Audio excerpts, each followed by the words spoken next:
Well, anyway, so today we're here. It is day 1 after coronavirus shot number 2. Now, I just wanted to give another little update like I did with the first one and see how that was going, because the second one, you're supposed to have all the problems and all the symptoms with it. So I thought we would do a really, really quick update after I make this U-turn and try to not knock the camera off the dashboard. Okay. So I got my shot yesterday morning at 8 a.m. It is now 11 a.m. the following day. I was busy at work. I needed to just kind of like get the shot done and move on because I didn't have a lot of time to, so I didn't film me getting the shot. So the shot itself hurt like 0% compared to the first one. The first one going in actually did kind of cause some discomfort. This one actually wasn't that bad. So then for the rest of the day, it slowly started building up in like the pain in the arm, and it became like, I'd say by the afternoon into the evening, maybe by like 7, 8 o'clock at night, it was probably a solid like 6. It hurt so gosh darn much that I couldn't make the bed. I couldn't like put the bowls away on the top shelf of the cupboard. Everything hurt. It hurt to move. It hurt to do everything like that. Anything that required moving my arm above here, even like to this level, was extremely uncomfortable and extremely painful. So I wasn't really feeling that. And then overnight, the pain just intensified. And like, I couldn't lay on it. I couldn't roll over. Every time I tried to, make the motion to roll to the other side or something, it pulled and it hurt. And the whole thing was just, oh my God, the first one didn't hurt anywhere near this one, but I don't know. So that's that. So the arm hurt was so bad that I could not handle it. This morning when I woke up, a little better. Still kind of hurts bringing it up to about here, but it's nowhere near as painful as it was last night and into last evening. In terms of the second shot side effects, everybody that I knew had said for about 24 hours, 12 to 24 hours after the shot, you'll probably have some fever, some chills, and some bone pain or chills or like achy and myalgias.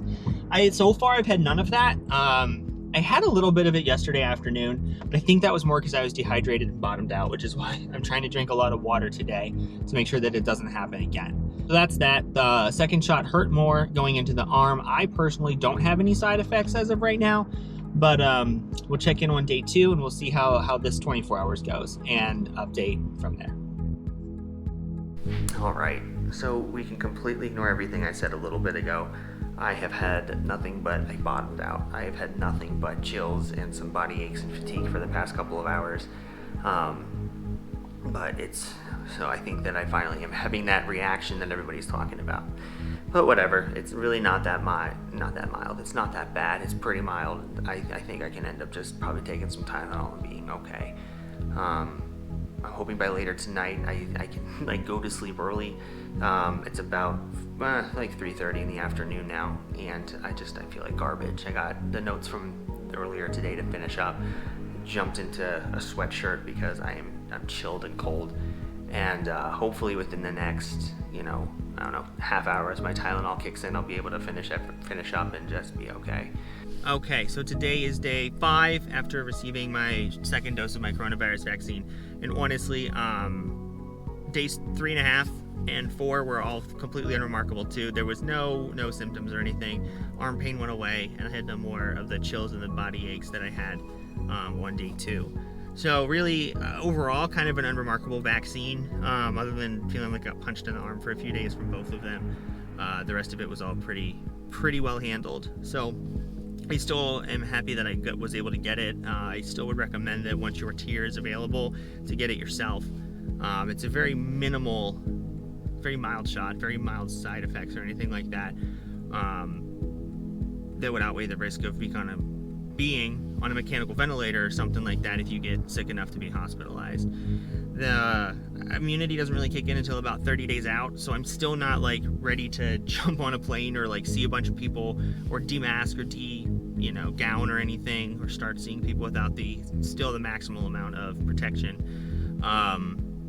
So that's not going to change anything that I'm doing, or it's not going to change anything that I'm feeling or how I'm going to live my life for the next couple of months. But the amount of people with COVID that I see in the hospital, the severity of the symptoms that I'm seeing, anything that I could do to protect myself, I felt was necessary. So that's why I wound up getting the shot, and I'm very thankful that I did.